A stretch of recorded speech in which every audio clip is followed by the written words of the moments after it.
Halo semuanya, selamat pagi. Saya bakal mencoba untuk menjelaskan ke kalian mengenai assignment pertama kita, yaitu membuat struktur esai untuk estetika. Nah, dari instruksi yang saya sudah buka dari minggu lalu, kalian diharapkan untuk mulai mencari filmnya dan mulai menonton dulu supaya bisa meresapi apa yang isi dari si film tersebut. Nah, di sini saya akan mulai menjelaskan kembali instruksinya dan memberikan penjelasan ke kalian bagaimana cara membuat struktur dari sebuah esai. Saya akan mulai dari instruksinya dulu. Pertama, cara kalian mengerjakan ini adalah pilih 1 dari 4 film atau video yang sudah diberikan. Boleh disurvei dulu, boleh ditonton film yang sudah ada atau yang ada di YouTube sebagai ada yang satu lumayan pendek ya, yang potongan dari film yang namanya Baraka. Nah, itu boleh silakan dipilih. Apabila kalian sudah ada pilihan, silakan dalami film itu. Baca tentang backgroundnya juga boleh, cari-cari di Google. Jadi setelah kalian mendapatkan itu semua, kalian bisa mencoba melakukan pembacaan pada film atau video yang sudah saya berikan. Nah, pembacaan itu tentunya menggunakan konsep-konsep yang saya sudah keluarkan dari minggu per minggu ya. Jadi kalian bisa menggunakan konsep itu sebagai alat atau pisau bedah untuk membongkar atau membaca si filmnya.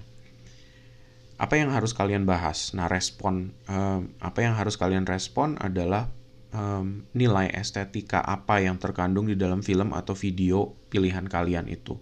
Jadi artinya kalian harus memaparkan sih, menurut kalian secara subjektif apa yang bikin film itu atau video itu bagus atau indah. Nah, ini tentunya subjektif, jadi setiap dari kalian akan berbeda-beda jawabannya, dan itu tidak ada masalah. Di sini tidak ada benar dan salah. Yang ada adalah kalau seandainya dipakai konsep yang salah dan ngaco banget terlalu jauh, untuk menghubungkannya juga nanti akan susah. Tapi itu semua nanti akan kita diskusikan di minggu ke-7 ya. Jadi kalian masih ada waktu sebetulnya untuk membahas film itu kalau seandainya ada yang tidak dimengerti dan konsep-konsep apa aja yang bisa dipakai untuk esai nanti. Nah, jadi jangan takut ketika kebingungan itu masih ada. Jadi kita masih bisa bahas nanti ya si film itu. Terus struktur boleh ditulis dalam bahasa Indonesia atau Inggris. Nah, ini struktur atau esainya ya, artinya boleh dalam bahasa Indonesia kalau kalian mungkin kurang kuat di bahasa Inggris, tapi kalau kalian yang merasa bahwa bahasa Inggris kalian udah kuat dan lebih comfortable nulis dalam bahasa Inggris, ya silahkan, saya nggak ada masalah. Terus poin kelima adalah gunakan 2 sampai 3 teori maksudnya, atau konsep yang ada di bahasan kita untuk mengupas atau membahas karya. Nah, usahakan satu teori atau satu konsep itu menjadi satu paragraf nanti. Nah, jadi kalau kalian menggunakan 2 teori, maka isi dari esai kalian mengandung 2 paragraf. Tidak harus 2 paragraf sih, bisa dipecah, tapi yang penting struktur utamanya adalah berputar di sekitaran teori atau konsep yang ada. Nah, untuk struktur yang sekarang, kalian hanya diharapkan untuk menulis 350-400 kata aja. Nah, struktur esai ini nanti akan kita kembangkan lagi di UTS. Jadi kalau kalian sudah punya 350-400 kata, untuk versi UTS-nya nanti kalian cuman kira-kira perlu menambahkan 600-an kata lagi sampai pada 1000 kata supaya nyampe pada versi esai penuhnya. Nah, tentunya sangat susah untuk menjabarkan semua konsep-konsep dan teori ini hanya dengan 350 dan 400 kata. Makanya di sini saya hanya meminta strukturnya aja supaya saya bisa paham apa yang kalian mau coba argumenkan dan apa yang kalian jabarkan untuk menyokong argumen itu. Due-nya kapan assignment ini? 13 November. Jadi artinya masih minggu ke-7, di akhir minggu ke-7 bahkan. Jadi setelah minggu ke-6 kita selesai dan semua teorinya keluar, kalian masih punya waktu 1 minggu lebih untuk membuat struktur ini. Ya. Poin selanjutnya yang paling penting, struktur harus sama dengan yang digunakan di esai nanti, di UTS. Jadi jangan merubah-rubah lagi. Pikirkan matang-matang, kalian punya waktu masih lumayan banyak. Sekarang kita baru minggu keempat, dan ini baru dikumpul di akhir minggu ketujuh. Sedangkan kalian nanti ujian masih lebih dari 1 bulan, jadi masih panjang, masih ada waktu. Pikirkan betul-betul, pilih salah satu film atau videonya yang paling berkenan buat kalian atau paling berbicara ke kalian ketika kalian tonton. Saya perlu tegaskan lagi, konsep dan teori yang ada itu masih terus muncul sampai minggu ke-6. Setelah minggu ke-6, di minggu ke-7 nggak ada lagi. Di minggu ke-7 saya akan gunakan untuk mereview dan diskusi film itu, ya. Jadi kalian masih bisa terus berpikir sampai minggu ke-6 dan konsepnya akan terbuka semua ke kalian. Nah, ini 4 pilihan yang kemarin saya sudah sajikan di minggu lalu. Ada film Matrix yang tahun 99, pemeran utamanya Keanu Reeves. Terus ada film Marie Antoinette tahun 2012, pemeran utamanya Kristen Dunst. Terus ada dokumenter dari Versailles Palace, ini salah satu palace yang kalau kita ingat di era barok itu sudah ada linknya, tinggal diklik aja. Terus ada snippet dari film Baraka. Nah itu salah satu scene yang lumayan menyedihkan ya sebetulnya, tapi paling pendek. Nah ini sengaja saya sajikan buat kalian yang mungkin jauh atau akses internetnya susah. Jadi videonya tidak terlalu panjang ya untuk ditonton. Terus ya ini semua udah. Panjangnya tadi 350-400, terus untuk UTS nanti 1000. Jadi artinya kalian tinggal mengupgrade aja menjadi versi penuhnya nanti. Nah ini cover-cover film yang ada ya, yang tadi saya udah tunjukin. Oke, sekarang saya mau bahas sedikit tentang cara membuat struktur esai. Nah, setiap esai yang ditulis, 1000 kata itu, dia akan dimulai dari persiapan struktur dulu. Jadi kita nggak bisa nulis esai langsung mulai dari langsung nulis sembarangan dan kelar gitu. Hasilnya nggak akan bagus kira-kira ya. Jadi kalau nggak dipikirin dengan benar. Nah, persiapan dari membuat esai ini caranya adalah untuk membuat dulu bentuk-bentuk poin-poin sebagai panduan menulis. Ketika kalian udah punya poin-poinnya, akan lebih mudah ketika kita nanti mau menulis esainya. Oke, nah saya akan mulai dulu untuk membuat rasional struktur sebuah esai. Rasional itu maksudnya kalau kita lihat dari strukturnya, dia masuk akal dan bisa dipercaya gitu sama orang. Kalau idenya terlalu kemana-mana pun akan jadi aneh. Nah, misalkan gini, kalian disuruh menulis esai atau membuat struktur esai untuk merespon mengkonsumsi telur baik untuk tubuh. Nah, ini saya pakai dulu bahasan yang simple ya, jadi saya nggak mau bahas yang aneh-aneh dulu. Mengkonsumsi telur baik untuk tubuh. Nah, di sini kalian tentunya boleh setuju atau boleh tidak setuju sama sekali. Silahkan aja. Saya juga tidak mempermasalahkan kalau di esai nanti misalkan kalian bilang di karya itu tidak ada keindahannya misalkan gitu ya. Dan kalian menemukan argumen-argumen lain yang dimana bisa membuktikan atau kalian mencoba untuk berargumen bahwa memang tidak ada keindahannya. Ya nggak apa-apa, sah-sah aja gitu. Itu boleh-boleh aja. Jadi saya tidak permasalahkan ada atau tidaknya. Tapi masalah bagaimana semua ide itu bisa terangkum atau terhubung dengan baik. Ya. Nah, kita kembali lagi ke sini. Mengkonsumsi telur baik untuk tubuh. Nah, katakan misalkan kita setuju dengan ini. Berarti pada introduction esai kita nanti kita bakal bilang bahwa mengkonsumsi telur itu baik untuk tubuh kita. Nah, kita akan bilang begitu. Terus untuk menyokong argumen kita bahwa mengkonsumsi telur itu baik untuk tubuh, kita harus bikin 3 argumen penyokong. Jadi misalkan kita pakai 3 teori gitu ya, maka akan ada 3 poin yang mampu menopang atau menyokong bagaimana kita bilang ke pembaca nanti bahwa tuh bener kan mengkonsumsi telur itu baik. Nah gitu. Poin pertama yang saya gunakan adalah tinggi akan protein. Misalnya, kita coba sebutin dulu ya semuanya. Jadi 1, tinggi akan protein.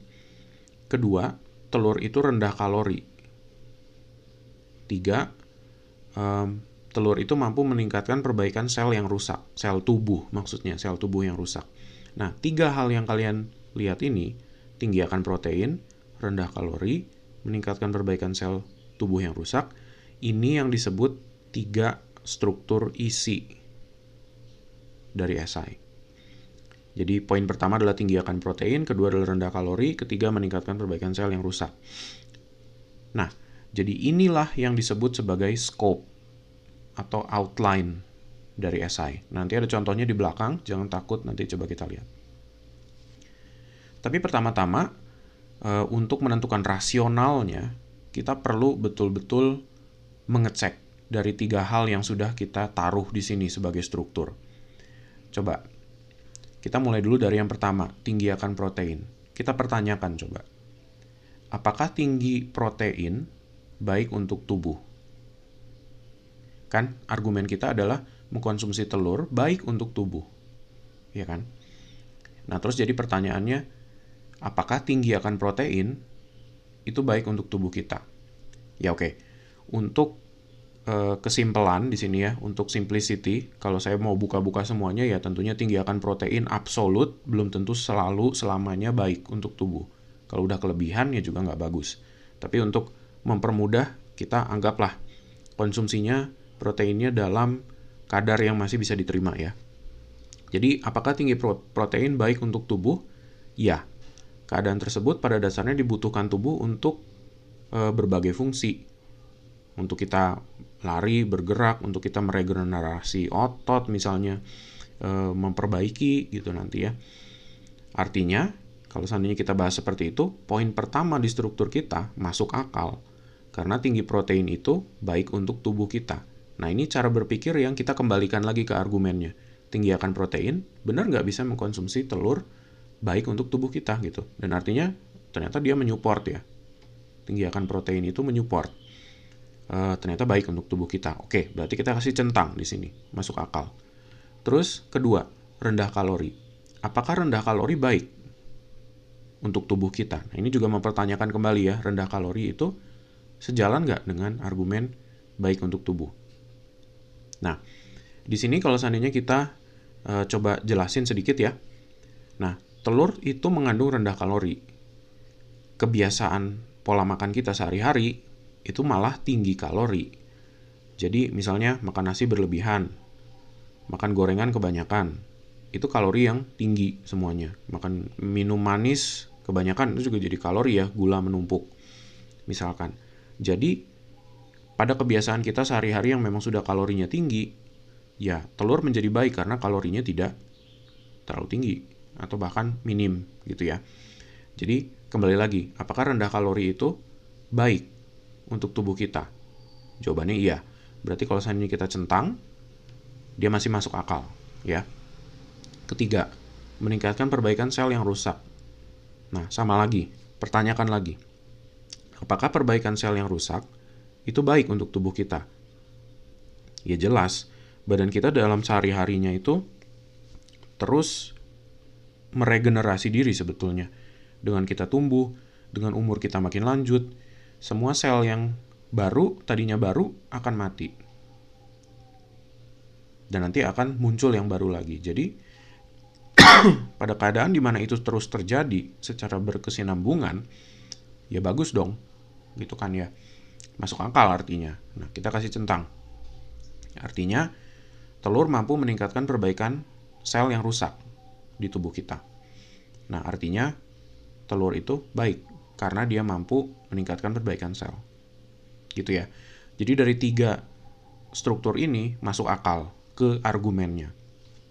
Tapi jangan lupa juga bahwa ketiga poin itu saling terhubung secara hierarkis atau sebab akibat. Jadi mungkin saya akan nyebut dulu protein itu sebagai dasar bahwa dia tubuh kita tuh berfungsi menggunakan salah satunya yang paling penting adalah protein misalkan. Terus untuk ketika tubuhnya sudah bisa berfungsi dengan baik, kita harus menjaga kan. Kalau kita menjaga, artinya kita makan yang rendah kalori supaya tidak terlalu tinggi. Kalau ketinggian kalori, diabetes juga gitu kan misalnya ya. Maka itu saya membawa ketika fungsi dasarnya sudah terpenuhi, kita perlu menjaga. Nah, menjaga itu poin kedua kan, yang masalah rendah kalori tadi. Terus, poin ketiga, jadi hubungannya adalah ketika kita sudah bisa fungsi dasarnya bergerak, terus kita bisa menjaga, artinya badan kita bisa memperbaiki sel secara optimal. Misalkan gitu ya. Jadi kalian bisa lihat dari 3 ide ini, dia bukan hanya berdiri sendiri, dia harus dibalikan, dipertanyakan lagi ke argumen utamanya, dan dia harus saling berkaitan ke satu sama lain. Struktur poin dalam esainya, gitu ya kira-kira.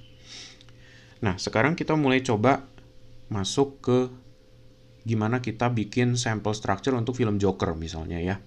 Ini sampel aja.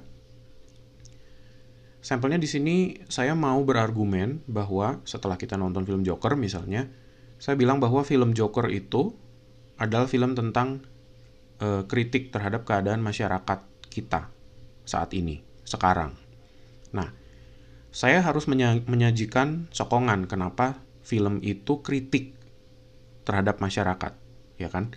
Nah, saya mau berargumen bahwa satu, film tersebut menggunakan cara berpikir dekonstruktif, yang artinya membedah sebab akibat dan bahkan membongkar standar. Nah, jangan takut kalau kalian belum mengerti dekonstruksi itu apa, nanti kalian akan dapat di minggu-minggu yang lebih lanjut. Terus kedua, dia membahas tentang keadaan anomi namanya, atau keadaan tanpa norma, memungkinkan kita untuk bersimpati dengan figur prota antagonis. Joker itu kan figur utama, tapi dia antagonis sebetulnya. Siapa sih yang seneng ngeliatin orang ngebunuhin orang lain kan? Itu kualitas penjahat maksudnya ya. Pada film-film dulu yang jauh lebih simplistik, barang-barang seperti ini kayaknya susah untuk susah untuk kita bersimpati sama karakternya. Tapi sekarang beda cara pandangnya ya. Terus yang ketiga, kita ngomongin tentang anarkisme sebagai pembebasan dan kritik terhadap kekuasaan dominan. Tuh, kita coba balikin lagi. Apakah dengan kita membongkar standar semu yang ada di masyarakat sebuah kritik? Iya, kan? Apakah keadaan anomi itu memungkinkan kita untuk bersimpati dengan penjahat? Iya dong, gara-gara tadi kita sudah bilang standarnya itu jadi nggak jelas. Orang yang dicap penjahat belum tentu penjahat. Bisa saja dia korban lingkungan kan ternyata. Nah, itu jadi kita menyalahkan lingkungannya dan masyarakatnya, bukan orangnya kan. Jadi di situ sudah satu bentuk kritik. Ketiga, anarkisme. Apakah anarkisme itu bisa menjadi kritik terhadap masyarakat kita? Iya, bisa.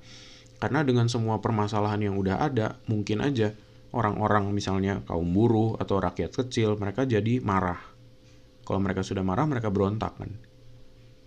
Gitu kira-kira. Nah, esai itu selalu berstruktur ya. Jadi kalau kita lihat ada introduction, ada isi, dan ada conclusion. Tadi struktur yang kalian lihat itu, argumen utama, atau kalau di Joker ini berarti saya nyebut tentang film ini sebuah kritik terhadap masyarakat ya. Nah, kotak yang paling atas itu utamakan dia menjadi introduction, karena dia akan bercerita tentang pendahuluan atau latar belakang dari si film itu. Nah, jadi kalian boleh berargumen di introduction itu, disebutkan setelah kalian punya judul ya, kalian sebutkan lagi bahwa film ini memang adalah bentuk kritik sosial. Sedangkan 2-3 poin yang ada di bawah tadi, yang ada dekonstruksi, ada anomi, dan ada anarkis, itu adalah poin isi dari esai. Jadi artinya kalau kalian punya 3 poin, ya 3 paragraf gitu ya, kurang lebih. Tapi walaupun mau dipecah lebih dari 3 paragraf nggak apa-apa, selama bahasannya masih kelihatan ya, dan outline-nya masih jelas. Terus conclusion di situ kita merangkum ulang dan menyambungkan ulang bagaimana struktur esai kita mendukung klaim argumen pada judul dan introduction yang sudah kita sebut. Nah, Esai yang bagus semuanya harus coming full circle istilahnya. Jadi setelah kamu bawa mereka kemana-mana, kembali lagi ke titik startnya kan. Seharusnya begitu. Nah, esai yang baik itu demikian rupa. Di sini saya udah sajiin sampel struktur esai, jadi kalian boleh sambil pelajarin dulu kira-kira seperti apa bentuknya struktur esai itu. Nah, silakan diklik di situ dan dibaca pada waktunya sendiri.